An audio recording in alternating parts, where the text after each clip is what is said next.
hear you've been to Lowell. I have.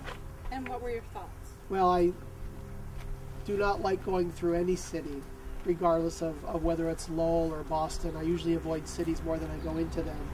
Of course, the mills are the outstanding feature in Lowell. We have a mill here in Concord as well. It rather bothers me that man thinks that by cutting down the forest, he is somehow improving the land about him. And I am against our current system of making cloth. I think that there must be a better way for us to get our clothing than by mills that are run by slavery. The mill owners, of course, have no interest in ending slavery because that is how they make their money.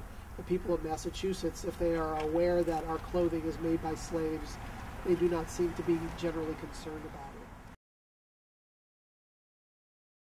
I would be very pleased to buy cotton from a man who practices free trade and free labor, of course, very much so.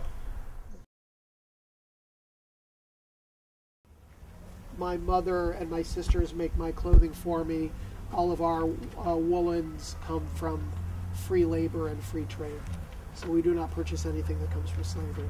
My mother and my sisters are abolitionists, so they are very aware of where we get our cloth, unlike most of the people in Massachusetts. They are aiding and abetting slavery by weaving cloth that comes from slavery. And so in my mind, Massachusetts is just as guilty for slavery as the Southerners are. And I suppose in their own way, the girls that work in the mills are slaves as well.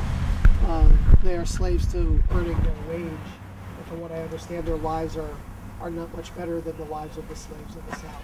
So there must be a better way for us to get our clothes.